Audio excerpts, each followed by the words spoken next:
이 세상 산다는 것이 살아갈수록 결코 쉽지 않다는 것을 많이 경험하게 되는데, 그 중에서도 어려운 것이 뭘까 할 때는 새로 시작하는 일들이 참 어렵습니다.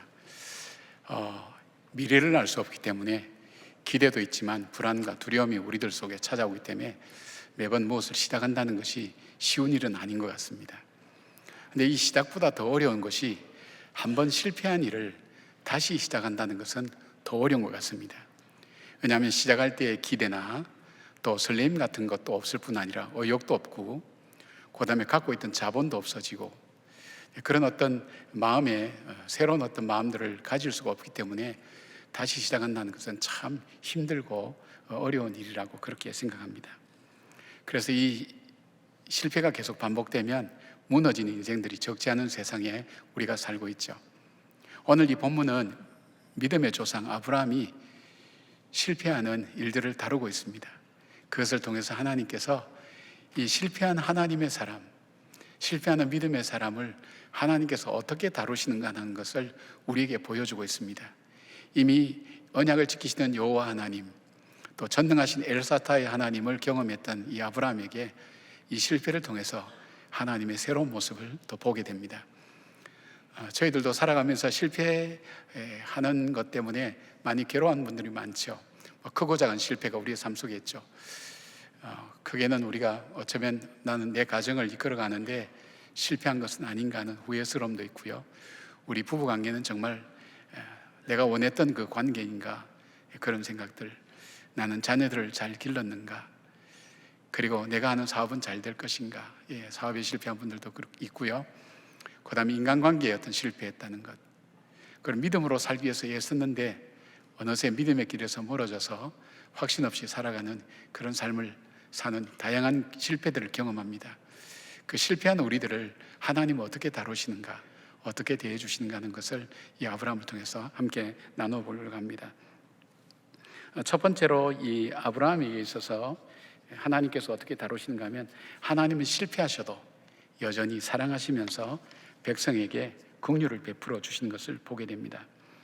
아브라함의 믿음은 지금 최고의 상태를 유지하고 있습니다. 헤브론에서 인간의 모습으로 찾아오신 그 하나님을 직접 대면하여 만났습니다. 여러분, 하나님을 대면하여 만났다는 것, 그 보통 아니죠. 이 이단들이 주로 주장하는 것이 자기가 하나님 만났다, 그러다가 좀 있다가 자기가 하나님이다, 그렇게 하는데, 이 하나님을 만났다는 것은 우리 신앙생활에 있어서 굉장히 중요한 전환점입니다. 그것도 살아계신 하나님을 대면하여서 만났다는 것은 굉장한 일이죠. 그 다음에 어떻게 말씀합니까? 정말 자녀를 낳을 수 없는 불가능한 일들, 이 생리도 끊어졌고 자기도 나이가 들어서 아이를 가질 수 없는 그 상황 속에서 하나님께서 너희들 부부 사이에 아들 이삭을 줄 것이라는 확답을 하나님께서 응답으로 주셨습니다. 여러분, 우리가 불가능하다, 이건 은혜 힘으로 힘들다 한데 기도했는데 하나님께서 응답으로 주셨어요. 얼마나 감사하고 그 마음속에 용기와 힘이 넘쳐날까요? 게다가 하나님께서 어떻게 하셨습니까? 내가 하는 일을 아브라함에게 숨기겠느냐, 그렇게 말씀하셨어요. 여러분들, 우리는 인생에 있어서 서로 생각을 나누고 살죠. 그런데 모든 사람에게 내가 가지는 생각을 다 나눌 수는 없는 겁니다. 여러분, 부부간에도 모든 것 다 나누고 계십니까? 2부 때도 동일한 반응이었습니다. 다 나눌 수도 없습니다.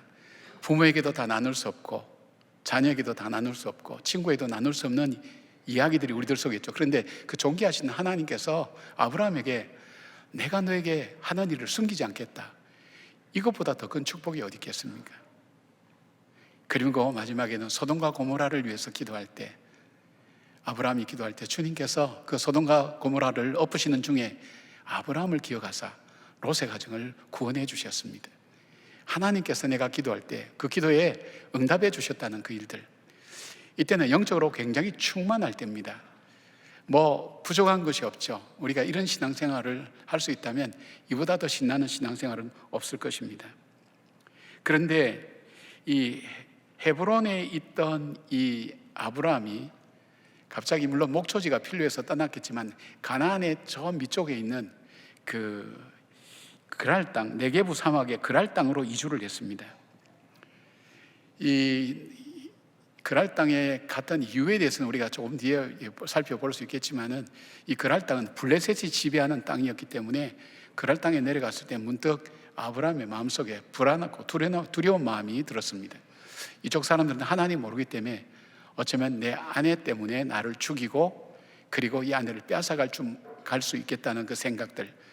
지금부터 24년 전에 그가 애굽으로 내려갔을 때에 자기 아내 때문에 자기가 죽게 될 것이라고 생각해서 거짓말하고 갔다가 완전히 거기에서 다 모든 것 잃어버리고 완전히 산산조각 난 이 아브라함을 하나님께서 개입하셔서 구원해 주셔서 회복되었던 그 경험이 있는데, 그 큰 회복의 경험을 했으면서도 불구하고 동일한 거짓말을 그가 하는 겁니다.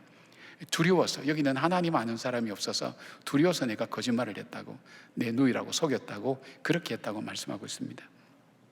자, 여기서 아브라함이 왜 이런 경험을 했는가를 알아볼 수 있는 실마리가 있습니다. 그게 뭐냐면 지명을 통해서 볼 수 있는데, 헤브론의 뜻은 하나님과 교제하는 곳이라 그랬죠. 마므레 상수리 수풀이라고 할 때 마므레는 열정적으로 그런 의미죠. 열심히 하나님과 교제하는 곳, 그것이 헤브론이었다면, 이 그랄이라는 이 지명의 뜻은 정지되어 있는 곳, 정체된 곳이라는 그런 의미를 갖고 있습니다. 하나님께서 롯에게 소돔과 고모라를 떠나면서 생명을 구하기 위해서 세 가지 명령을 하죠. 첫째는 뒤를 절대로 돌아보지 마라. 그리고 가다가 아무리 비옥한 데 있다 할지라도 거기에 머물지 마라. 그리고 세 번째는 산으로 올라가라고 하셨어요. 이거는 롯에게만 주신 말씀이 아니라 오늘 우리에게 주신 거예요. 우리 신앙생활이라는 것이 정체되면 그때부터는 이 사단이 공격하기도 하고 우리의 재성이 나타나면서 그대로 머물러 있는 것이 아니에요. 신앙생활이 정체되면 우리의 마음은, 우리의 생각은 하나님과의 초점이 흐려지기 시작하고 세상이 보이기 시작하고 자신이 보이기 시작하는 거예요. 제일 먼저 들어오는 것이 뭐냐면 교만이라는 것이 그 마음속에 찾아옵니다. 신앙이 정체될 때예요. 교만하는 게 찾아와서 우리로 하여금 세상을 보게 되고 주변을 보게 된다는 것을 우리가 알게 됩니다. 이제 아내와 이제 성경을 나누면서 제 아내가 그런 얘기를 하는 거예요.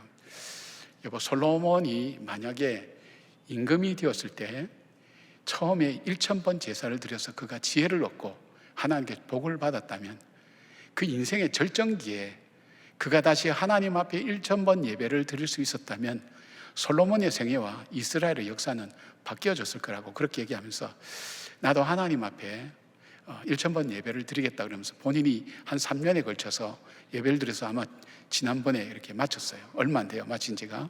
그래서 헌금하고 나보고도 이제, 저보고도 계속 당신도 이제 일평생 목회를 하고 당신도 어떻게 마무리해야 될 시점이니까 1000번 예배를 드리라고 그렇게 압박을 가하더라고요. 그런데 그 말이 맞다고 생각했어요. 왜냐하면 사람은 잘 될 때 신앙생활 하는 것이 참 어렵습니다. 솔로몬 보십시오. 그가 최고의 정상에 있을 때에 1000여 명의 첩과 후궁을 두고 타락하고 우상 숭배하면서 그 나라가 망하지 않았습니까? 그가 죽고 난 다음에 나라가 두 쪽이 나지 않았습니까?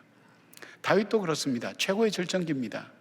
절정기 때 자기가 전쟁에 나가지도 아니할 때 그가 자다가 일어나서 보니까 저녁 때가 되었는데 옆집에서 웬 여인이 모욕하는 것을 보게 됩니다.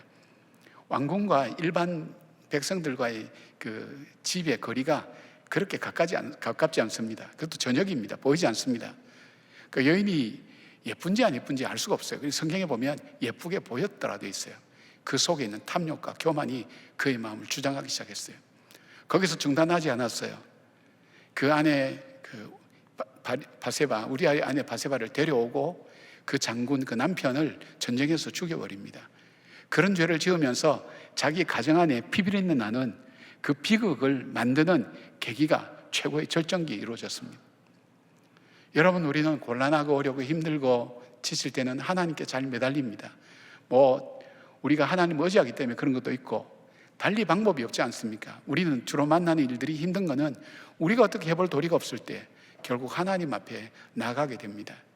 그러나 우리가 평안하고 잘 되고 모든 일이 순적할 때, 그때에 하나님을 전적으로 의지하면서 하나님 말씀 따라 살아간다는 것은 정말 힘들다는 것입니다. 여러분 중에 평안하면서도 불구하고 하나님 말씀에 초점 맞추고 말씀 붙들고 믿음 생활하는 분들을 보면 대단히 참 위대한 분이라고 저는 그렇게 생각합니다. 그 신앙을 지키기가 쉽지 않습니다. 여러분, 바로 어쩌면 이 아브라함에게 있어서 자기가 살아오면서 이 최고의 절정기, 그때에 자기도 모르는 교만함이 들어오고, 그 교만함으로 인해서 하나님의 도움을 받지 않고도 자기는 살 수 있는 것 같은 마음이 들어오기 시작하고, 그리고 세상이 보이기 시작하면서 두려움이 찾아오게 되고, 그것으로 인해서 거짓말을 통해서 자기 사라를 누이라고 속이고, 그렇게 할 수 있었던 실패했던 아브라함, 두 번이나 같은 그런 실패했던 그 아브라함을 하나님께서는 왜 그런 기회를 또다시 주셨을까요? 회복할 기회를 왜 주셨을까요? 오히려 사라도 돌려받고요, 돈도 많이 얻게 됩니다. 종들도 얻게 되고요. 하나님께서 왜 이렇게 하실까요? 하나님은 우리를 자녀 삼아 주셨기 때문입니다. 언약하신 백성을 국률함으로 그래서 대해 주십니다. 하나님의 국률하심을 잘 표현한 고백이 시편 2편 7절입니다. 여호와께서 내게 이르시되 너는 내 아들이라 오늘날 내가 너를 낳았도다. 우리를 자녀 삼아 주셨다는 거예요. 내가 예수 그리스도를 나의 구세주와 주님으로 믿을 때에 그 믿음을 의로 여기시고, 하나님께서는 나를 그때부터 너는 내 자녀다, 그렇게 인쳐주셨다는 거예요.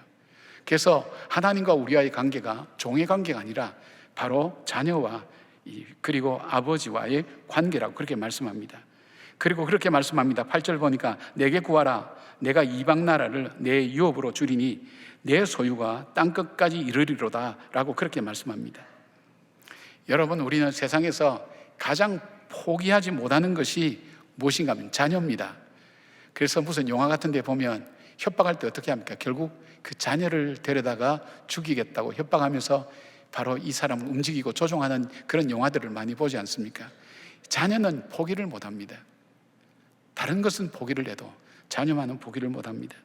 속상해도, 죄를 지어도, 병이 들어도, 못났어도, 남들이 다 비난해도 자녀는 포기하지 못합니다. 하나님께서 바로 이 언약하신 사람을 자녀로 삼으셨기 때문에 포기하지 않고 끝까지 사랑하시면서 그 유업을 물려준다는 것입니다. 예를 들면 저희 옆집에 굉장히 똑똑하고 잘나고 그리고 참 멋있고 신앙도 좋은 아이가 있으면 제가 너무 좋아서 사랑도 하고 이 장학금도 주고 뭐 귀하게 여길 거예요. 근데 제가 갖고 있는 뭐 얼마 되지 않는 거라도 그 아이에겐 주지 않습니다. 못나도 내 자녀에게 둡니다. 그것이 부모의 마음입니다. 그게 하나님의 마음입니다. 우리를 향하신 하나님 마음, 실패한 죄인을 향하신 하나님 마음, 그 사랑 변치 않는다고 그랬습니다. 얼만큼 강력하게 말씀하시는가 하면 천사나 악한 사탄이라도 하나님과 우리와의 관계를 끊지 못한다고 그랬습니다. 실패한 인생을 다루시는 하나님의 모습입니다. 여러분, 우리가 실패했다고 좌절하고 절망할 때는 내가 내 자신을 많이 원망하고 나도 나를 포기할 때가 있습니다. 그러나 하나님은 포기하지 않습니다. 하나님은 긍휼을 베푸시고 그리고 다시 한번 이 아브라함에게 기회를 주신 것처럼 우리 삶 속에서 다시 한번 믿음으로 일어서는 기회를 주시고 복되게 살 수 있는 기회를 주시는 하나님이라는 것을 여러분이 믿고 담대하게 주님 의지하면서 실패를 딛고 일어나는 여러분과 저가 되기를 주님 여러분 축원합니다. 실패를 다루시는 하나님, 그 하나님 두 번째는 뭐냐면 언약하신 백성에게 복을 주시고 보호해 주시는 분이라는 것입니다. 그랄 왕 아비멜렉이 사라를 자기 후궁으로 데려간 그날 밤에 하나님이 아비멜렉의 꿈에 나타나셔서 내가 데려간 그 여인이 남편이 있는 여인이라는 것, 그리고 그 여인을 범하면 너와 너에게 속한 자가 다 반드시 죽을 것이라고 그렇게 말씀합니다. 이 말씀 앞에 아비멜렉이 이렇게 항의합니다. 자기는 온전한 마음과 깨끗한 손으로 사라를 맞이했다고 말합니다. 아브라함의 누이라 그랬는데 혼자 사는 여인이었고, 또 당시 관습은 또 어떤 부족이 들어오면 그 부족의 딸을 데려다가 후궁으로 삼으면서 조약을 맺는 그런 외교적인 관리가 있었습니다. 자기는 거리낌 없이 이 사라를 데려왔는데 하나님께서 의롭게 행했던 나를 하나님 벌 주시는 것이 의로운 하나님이십니까? 그렇게 반문합니다. 그런데 이제 우리가 한번 생각해 보시면 좋을 것 같아요. 자기의 후궁을 새로 맞이했다면 그날 밤 바로 관계를 맺어서 밤을 지내야 되는데 그렇게 하지 않았어요. 그 이유를 6절 말씀에 이렇게 말씀하고 있어요. 하나님이 꿈에 또 그에게 이르시되 내가 온전한 마음으로 이렇게 한 줄을 나도 알았으므로 너를 막아 내게 범죄하지 아니하게 하였으니 라고 말씀하신 겁니다. 후궁으로 데려온 첫날 밤에 후궁과 잠자리하는 것이 일상적인 것인데 그렇게 안 했던 이유는 하나님이 막으셨다는 거예요. 하나님이 보호하셨다는 거예요. 만약에 그날 밤에 이 아비멜렉과 사라가 관계를 맺고 하룻밤 동침했다면 지금 어쩌면 이삭을 임신해 있을지도 모르는데 이 자녀가 약속의 자녀인지 누구의 자녀인지 혼란이 일어날 수도 있습니다. 하나님의 계획이 더럽혀지게도 됩니다. 이것을 하나님은 막으셨다는 것을 말씀해 주고 있습니다. 그리고 이렇게 말씀합니다. 7절에 아브라함은 선지자라고 얘기합니다. 우리 선지자 또는 예언자라고 그렇게 번역하는데 예자가 미리 아는 것, 그래서 미래를 아는 사람 이렇게 할 수도 있지만 예자 중에는 맡을 예자가 있습니다. 아브라함을 선지자라고 할 때는 무슨 뜻인가 하면 아브라함은 내 말씀을 품고 있는 사람이다. 내 말씀을 간직한 사람이다. 그런 의미가 됩니다. 여기에 선지자라고 번역된 나비라는 표현을 한문으로도 여러 가지 쓸 수 있지만 이 맡을 예자가 되어서 아브라함을 나의 말씀을 맡은 선지자라고 하나님께서 그렇게 말씀해 주십니다. 하나님께서 아브라함에게 주신 말씀이 뭘까요? 그 언약의 말씀이 창세기 12장 2절 3절이 나오죠.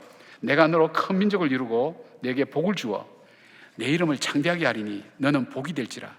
너를 축복하는 자에게는 내가 복을 내리고 너를 저주하는 자에게는 내가 저주하리니 땅의 모든 족속이 너로 말미암아 복을 얻을 것이라 하신지라.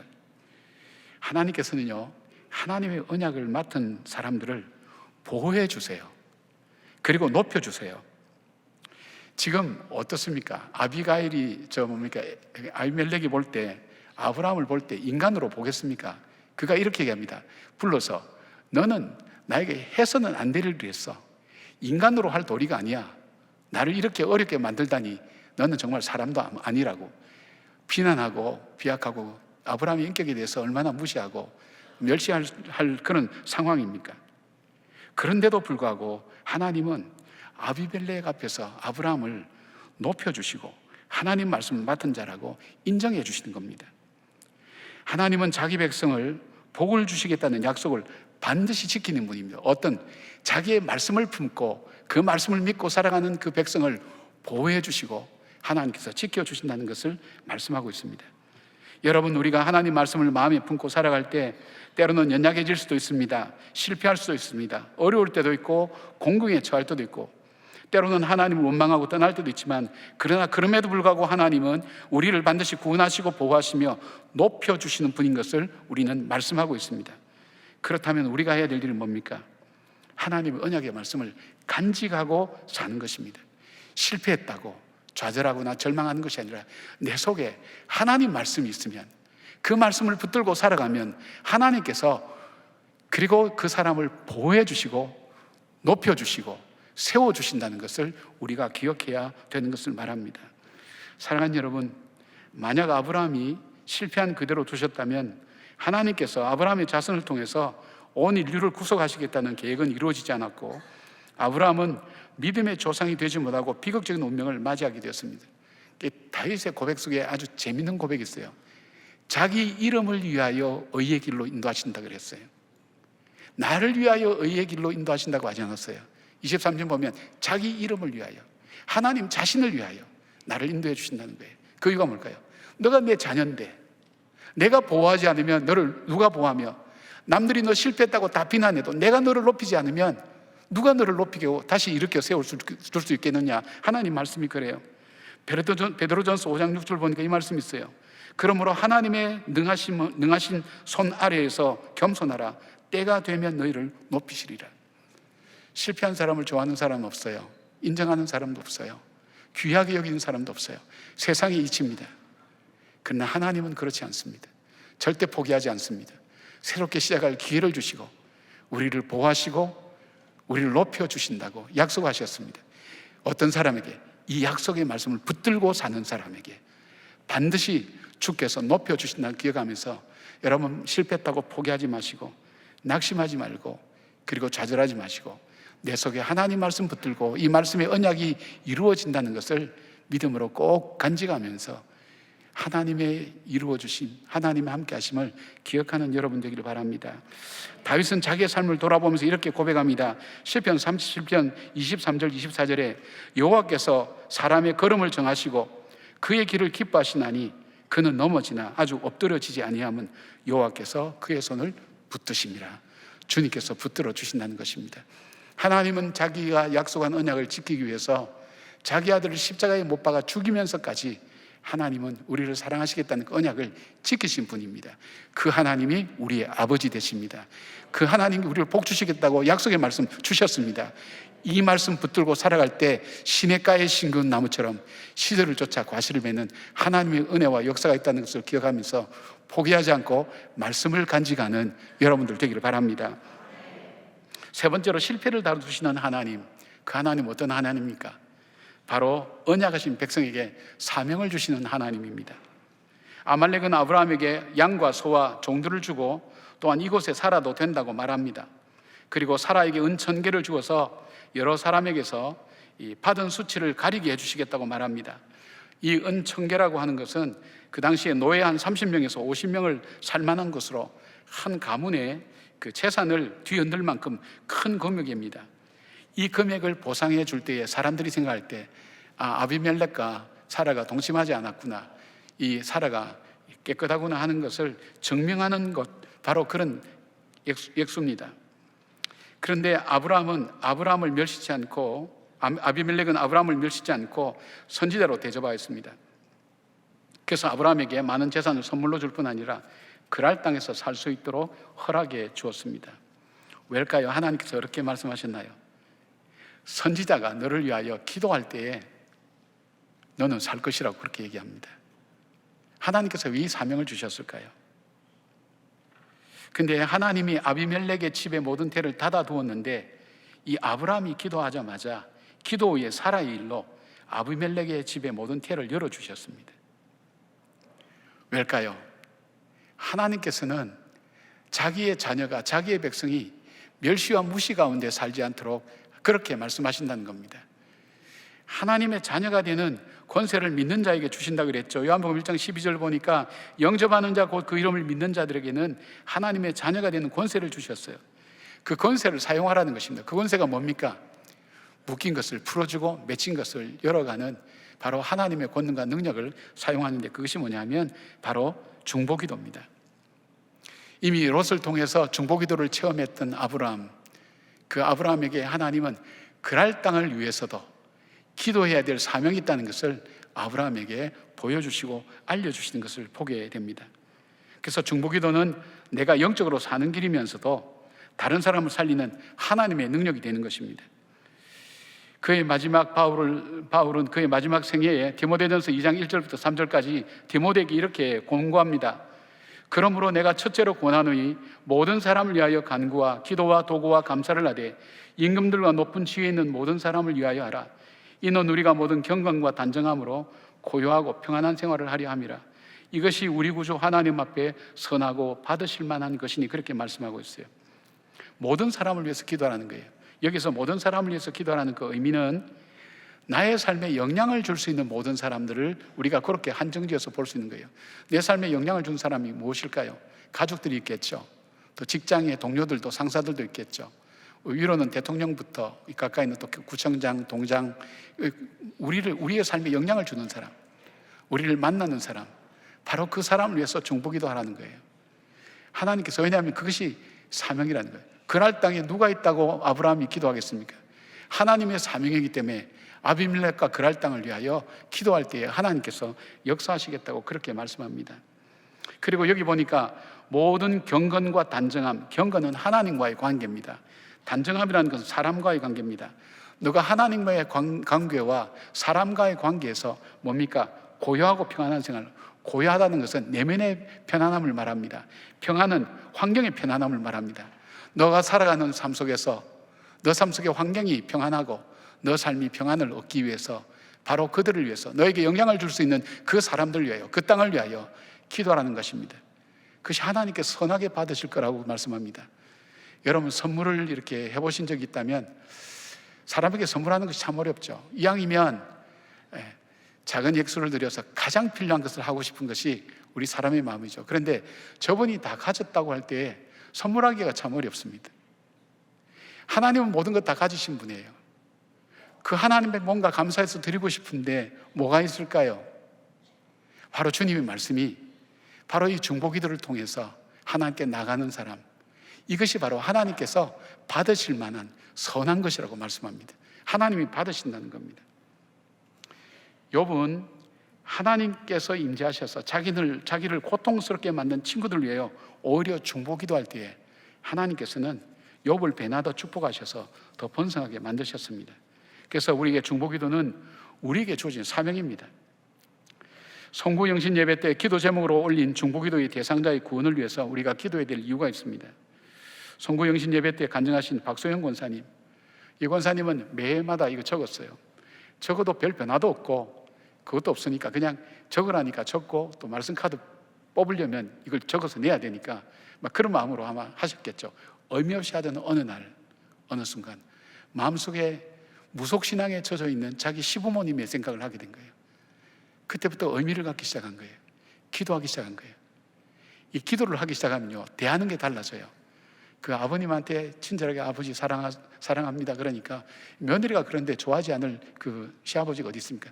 무려 10여 년 동안을 그렇게 했어요. 근데 하나님께 주신 그 타이밍이 왔어요. 뭔가 이번에는 꼭 전해야 되겠다는 생각이 들면서 이제 지방으로 내려가서 하는데 그 아버지가 그러시더라는 거예요. 시아버지가 내가 제사를 드릴 때 뭐 그 한문을 써야 되는데 그 글이 뭔지 기억이 안 나는데 너희들이 혹시 예배를 준비해 왔으면 간단하게만 드려라. 그러면 하도록 해줄게. 그래서 예배를 드렸어요. 예배 드리면서 복음을 전한 거예요. 복음을 전했는데 이 어른들이 그 복음을 듣고 22년 동안 계속해왔던 제사를 중단하고 예배로 돌아섰어요. 이 권사님 표현이 자기는 천국에 있는 것과 같았다 그랬어요. 헛된 것이 아니죠.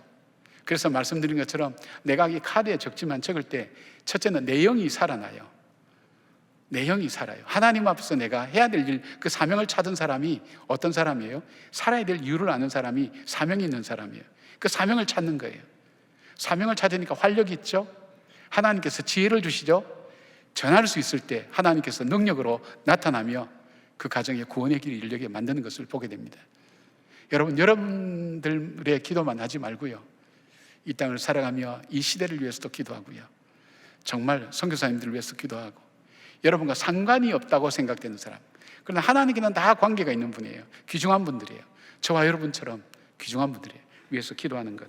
그래서 중보기도는 종교행위가 아니라 하나님과 사람 사이에서 사명이고 영적으로 살아있다는 증거이라고 그렇게 말씀드릴 수 있습니다.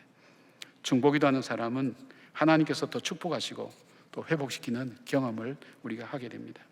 하나님은 실패한 사람을 옆으로 밀어내지 않습니다. 그리고 하나님은 멸시하지 않습니다. 나무라거나 조롱하지 않습니다. 예수님을 배신하고 도망자인 베드로를 찾아가셔서 너 왜 배신했니? 너 왜 그랬니? 그렇게 따지지 않으셨어요. 예수님의 질문은 그것이었어요. 네가 나를 사랑하느냐? 그리고 내 양을 먹이라고 사명을 주셨어요. 실패했기에 하나님 마음을 더 가까이서 들여다볼 수 있습니다.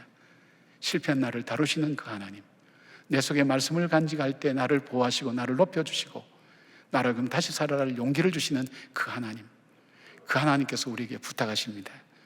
중보기도해라. 너가 사는 그 땅, 그랄 땅을 위해서, 상관없는 아비멜렉을 위해서 기도하고, 그것이 사명이라고 그렇게 말씀합니다. 이것이 하나님의 은혜입니다. 어느 도시에 대형 공공 건물을 짓는 프로젝트가 있었습니다. 설계의 핵심은 건물 정면을 덮는 한 장의 거대한 강화유리였습니다. 그 유리는 빛을 받아서 도시 전체를 비추는 상징이 될 그런 예정이었습니다. 제작비도 막대했고 운반과 설치에도 극도의 주의가 필요했습니다. 그런데 공사 현장으로 운반되던 중에 예상치 못한 사고가 발생했습니다. 유리가 차량이 흔들리며 견디지 못하고 산산이 깨져버렸습니다. 현장은 침묵에 휩싸였습니다. 공사의 일정은 중단되었고 막대한 손실을 감수해야 될 상황이었습니다. 어느 누구도 그 유리를 다시 사용할 수 있을 거라고 기대하지 않았습니다. 근데 한 건축가가 제안합니다. 이 유리를 버리지 말고 조각조각 살려봅시다.